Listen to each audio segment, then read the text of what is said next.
Welcome back to yet another episode of Before You Summon. Before we start, I want to remind everyone of the 2.5 anniversary login campaign. Make sure to log in for 7 consecutive days before the 16th of June to get all of your rewards. But with that, let's get into the next event called Light Up the Fire that will run from June 10th to June 18th. This is a Vivid Bad Squad Unit Focused event in the Cute attribute, and it is of the permanent variety. The commission song for this event is called Retainer Supplanting His Lord and will be added to your inventory on June 10th. This song releases with 2 different versions, a virtual singer version sung by Kafu and a Sekai version sung by Vivid Bad Squad and Rin in the Vivid Bad Squad tuning. And this song does not release with an alternative vocal, but 2 alternative vocals will be releasing in November with Anne and Rin as the alternative vocal characters. The event story focuses around Anne this time, with Toya, Vivid Bad Squad Rin, Akito, and Kohane as the supporting cast, and the event synopsis reads as follows. Following the tremendous response they received during their 3rd event, the members of Vivid Bad Squad are filled with anticipation, thinking that sooner or later they may be able to surpass Rad Weekend for real. However, in the midst of all the excitement, Taiga suddenly calls out to them, saying that he has something important to tell them. The event is of course followed by the Afterlife show that will be running between the 18th and the 19th. As always, when you join the Afterlife show, you get 300 crystals and a stamp. The stamp this time around is a stamp for Anne called With Instinct, With Intuition. And in the virtual live shop, we have yet another hat. This time around, it's a plate with 2 club toasts and some fries. And you can pick this up for your virtual live avatar for 3,000 virtual tokens or 1,000 gems. And of course, we will have an event gacha running alongside the event itself called Someone's Dear Ones that will run from June 10th to June 20th. This is a permanent gacha, meaning that all cards will enter the standard gacha pool once the event ends, and the gacha includes 3 focus characters, including Anne and her card, Overflowing Feelings.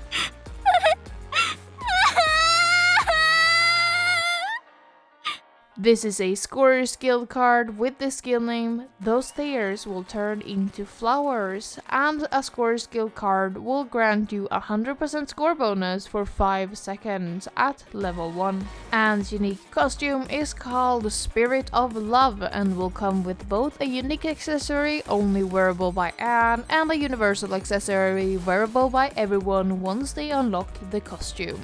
The second character is Toya with the card To Know the Difference Between Us and Rad Weekend. This is a healer skill card with the skill name being The Truth Behind the Loneliness, and healer skill cards at level 1 will recover 350 life and give you an 80% score bonus for 5 seconds. Toya's costume is called Spirit of Sound and will come with a unique accessory only wearable by Toya and a universal accessory wearable by everyone once they unlock the costume. The final character in the gacha is Rin with the card Just Leave Everything to Us. Just like Anne, this card is a score skill card, meaning that she has the exact same skill text as Anne, and the skill name is The Whole Story from Behind the Scenes. Rin comes with the costume Spirit of Wish that has a unique accessory only wearable by Rin and a universal accessory wearable by everyone once they unlock the costume from the costume shop. We also of course have 2 exchange shop cards. The 2-star slot is taken by Kohane with the card The Last Day of Trading, and she is a perfect locker card. Akito instead takes the 3-star slot with the card A Way Out That Can't Be Seen Anymore, and this is a healer skilled card in the Mysterious attribute. Getting over to the event team building, of course the 3 gacha characters will grant the standard 70% bonus as they are the event focus characters for Light Up the Fire, but we are looking into what alternatives you have in the 50% category if you're not going to summon from the gacha. And this event actually looks pretty decent, which is refreshing with the last few events being quite hard to build around. Starting off with our main character, and for this event she has 4 available options. This includes her 1-star card, her 3-star card from the event Legends Still Vivid, and 2 4-star cards, 1 permanent and 1 limited. The permanent comes from the event Awakening Beat, and the limited one is her colorful festival exclusive card from 1.5 anniversary. As for the rest of the Vivid Bad Squad, starting off with Kohane, she has 5 available cards.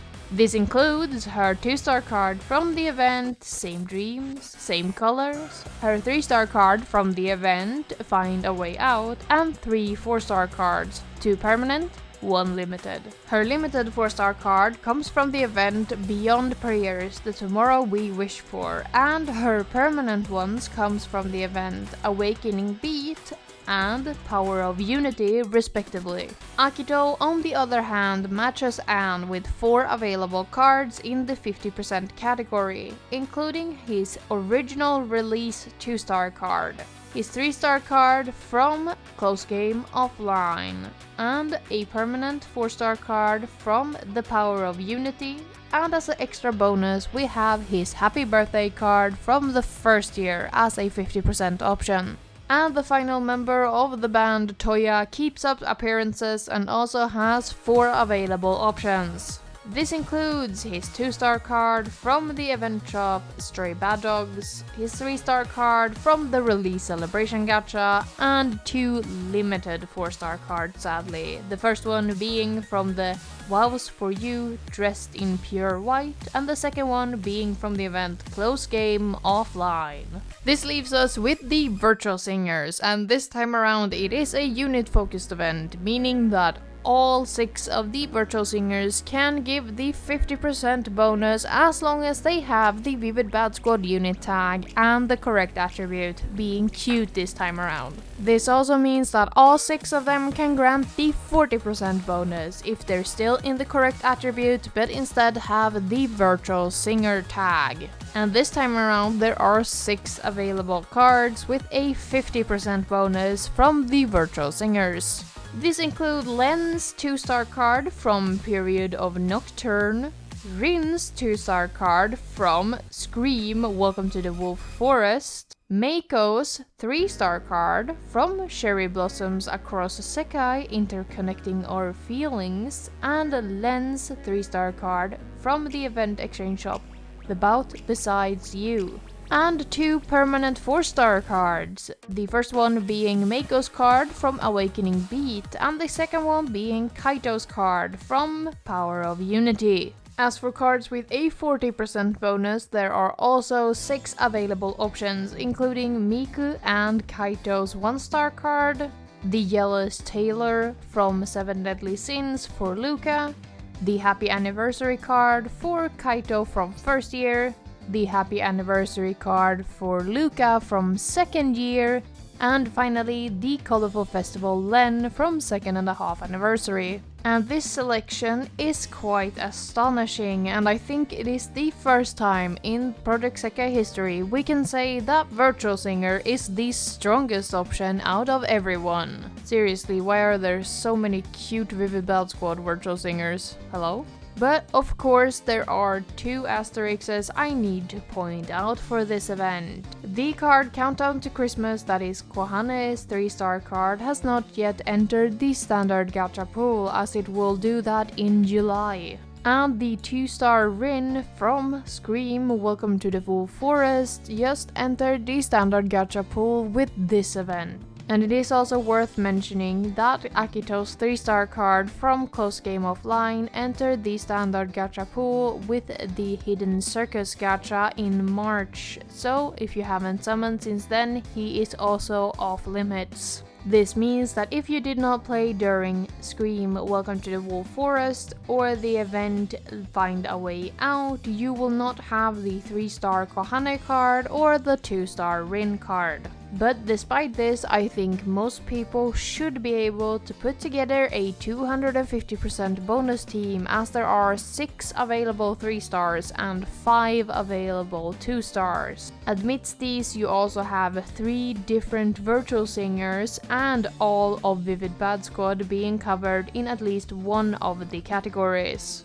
And this is not even counting the 4-star cards. Of course, 4 of them are actual limited cards that are much rarer to have, but there is still a wide selection of a permanent 4-star card, some of them even quite old. But I think the event building for this event will be quite easy, and I hope most people can put together a team with at least a 250% bonus, if not a 240 or 230% bonus. Especially considering that the 40% category is well stacked and has 2 1-star cards that all players should have available to them, even new players. So with that, let's move on to the future usability of these cards. And this time around, all 3 of the event characters will see use in another event, this event being Burn My Soul, that will run from October 10th to October 20th. Burn My Soul is of course another cute attribute Vivid Bad Squad Unit Focused event.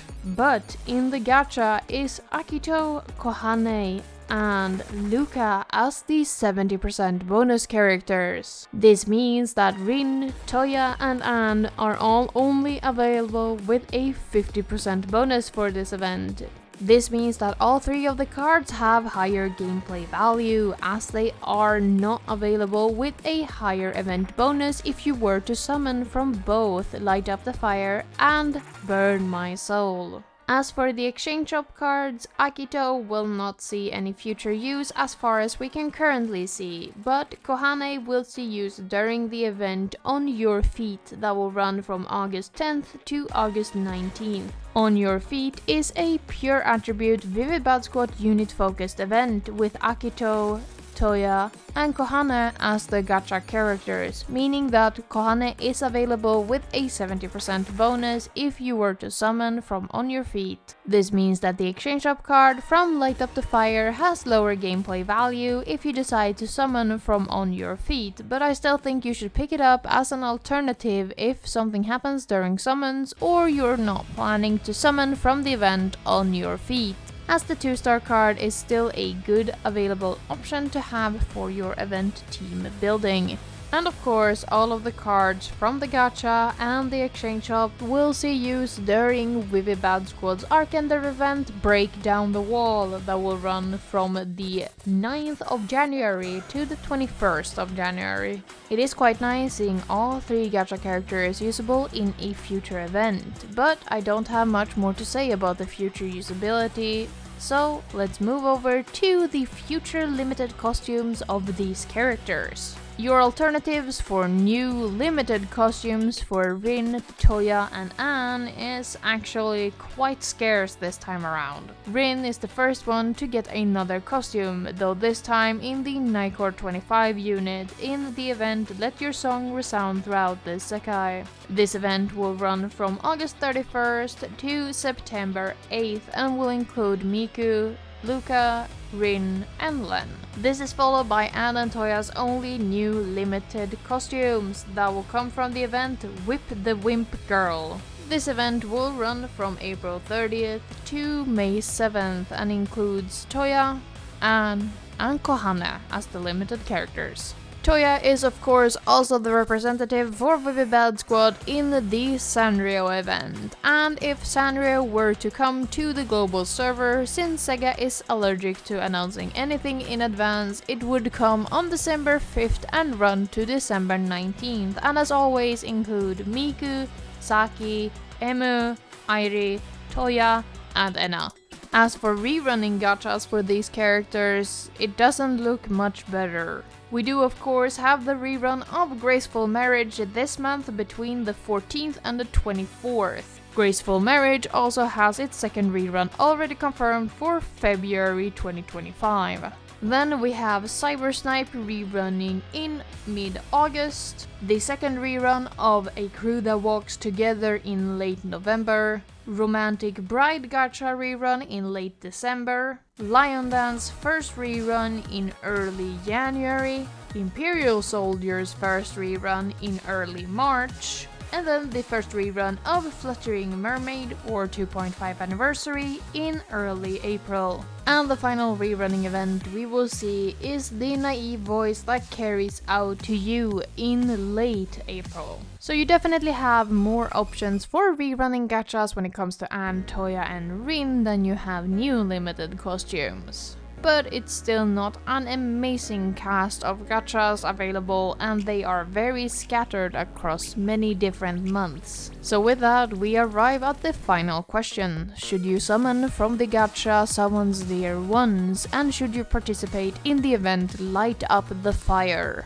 And as always, the answer is yes, you should participate in every event and you should summon from the gachas that make you happy. As long as you have the funds available, I will never tell you to not go for a gacha that you likes, but of course there are a few stipulations we can always point out when it comes to permanent gachas. For one, they are permanent, meaning that these cards will always be available through things such as colorful festivals or paid gachas such as Picklist and happiness packages. This means that they are a lot more easy to come by than, say, something like a limited card that will get locked in the vault once the event ends and you have to wait for a specific rerun. It's also worth pointing out that Vivid Bad Squad had a pretty good coverage of the cute attribute, meaning that these cards will be less valuable when it comes to a gameplay setting. Though all three cards have seen future use on the Japanese server, which does raise their usability a little bit at least. It's also worth pointing out that there weren't many limited options for Toya and Anne of the new variety, and the rerunning gachas are quite scattered, so if you really like Light Up the Fire, then this is a good event to go for to get cards for Toya, Rin and Anne. And of course, a strong argument for why you should go for a permanent gacha is the pity bar available in the gacha, which makes it quite more easy to complete a set for a permanent gacha than it is a limited event. But as always, the choice is yours if you wanna go for the gacha or not. It is your crystals, your account and your happiness we're talking about. I am just here to give you all of the event information you need before the event starts. And I definitely understand wanting to summon from this gacha, as the set is very emotional and has a lot of cool attributes when it comes to the card art and the costumes.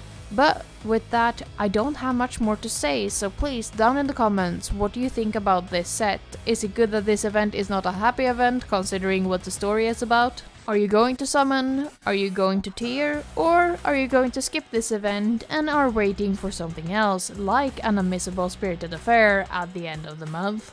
As always, I am Idle Ear, and if you have any critique or things you think I can improve, I also want to hear that down in the comments. And while you're down there, please make sure you're subscribed, have the bell rung, leave a like, and share this video with a friend, as all of these things help me immensely. I'm really hoping to reach 10,000 subscribers before July, as that is my first year anniversary of starting this channel. But with that, I won't keep you here any longer. Let's get out of here for the week.